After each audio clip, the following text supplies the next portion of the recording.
In the ancient Near East, long before scrolls were penned or stories carved in stone, a realm of beings moved between heaven and earth. The Torah, the foundational text of the Hebrew Bible, preserves some of the oldest supernatural lore in the entire Abrahamic tradition. These beings aren't the soft, sanitized figures of modern art. They are powerful, terrifying, and deeply mysterious. Today, we step into that world. We begin with the Malachim, the angels. In the Torah, angels are not winged children or gentle guardians. They are messengers of divine will, appearing suddenly, often without warning, and always with purpose. They walk and talk like men, yet they carry an authority that shakes the human soul to its core. When they arrive, they don't ask. They command. But above them stand the cherubim, and these are nothing like Renaissance paintings. In the Hebrew Bible, cherubim are multi-winged, multi-faced guardians of sacred space. They stand at the gates of Eden wielding flaming swords. They support the very throne of the divine. They are hybrid beings, part animal, part human, part something else entirely, symbols of cosmic power and unapproachable holiness. Even higher still are the seraphim, the fiery ones. Their name itself suggests burning radiance and an overwhelming presence.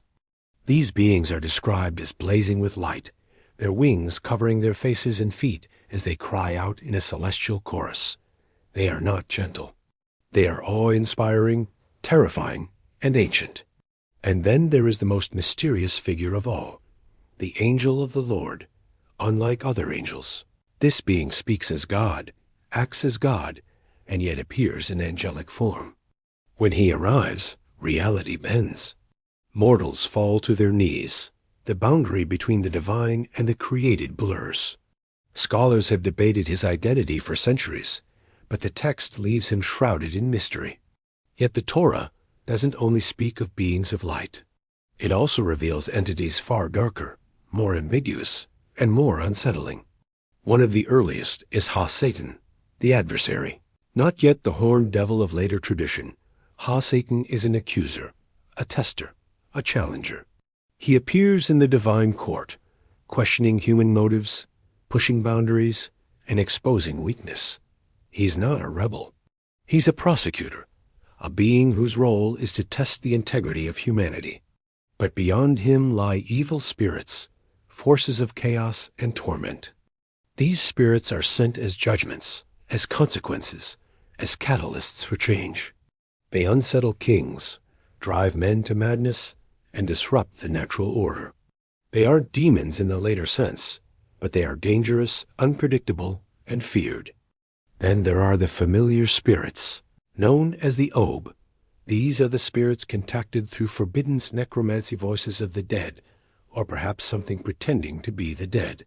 The Torah warns against them, not because they are imaginary, but because they are real and dangerous.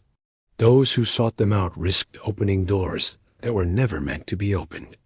Among the most haunting beings in the Hebrew Bible are the Rephaim, the shades of the dead.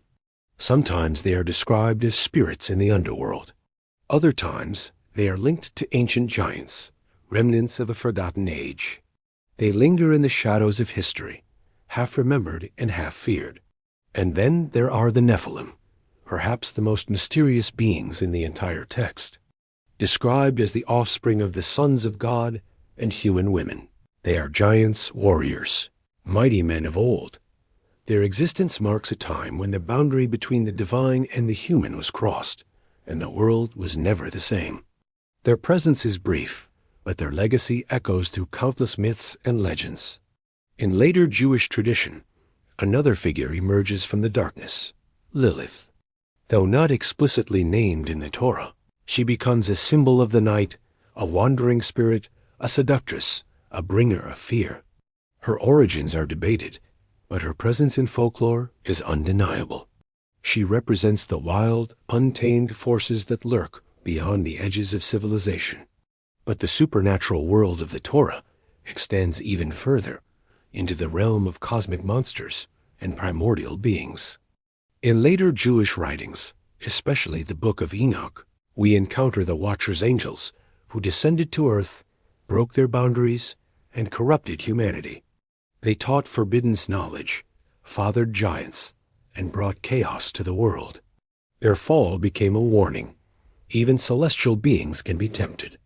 Then there is Leviathan, the sea monster, a creature of chaos, coiled beneath the waters, waiting. Described as a twisting serpent, a multi-headed beast, Leviathan represents the untamed forces of the deep, the ancient fear of the unknown ocean, the terror of what lies beneath. Its counterpart is Behemoth, the colossal land creature, immovable, unstoppable, a symbol of raw, primal power. Together, Leviathan and Behemoth embody the boundaries of creation, the sea and the land, the chaos and the order. And finally, we meet Azazel, a name whispered in the wilderness. Associated with the scapegoat ritual, Azazel is a being tied to desolation, exile, and the sins cast away from the community. Some see him as a demon, others as a fallen angel, and still others as a symbol of the wilderness itself. But whatever he is, his presence is ominous. These beings, angels, giants, spirits, monsters, form the supernatural landscape of the Torah. They are not metaphors. They are not modern reinterpretations. They are the ancient forces that shaped the worldview of early Israel, the beings that moved through the shadows of history, the entities that blurred the line between heaven, earth, and the unknown. And this is only the beginning. Thanks for watching. If you found this journey into the ancient world fascinating, be sure to like this video and subscribe for more deep dives into history and myth. See you next time.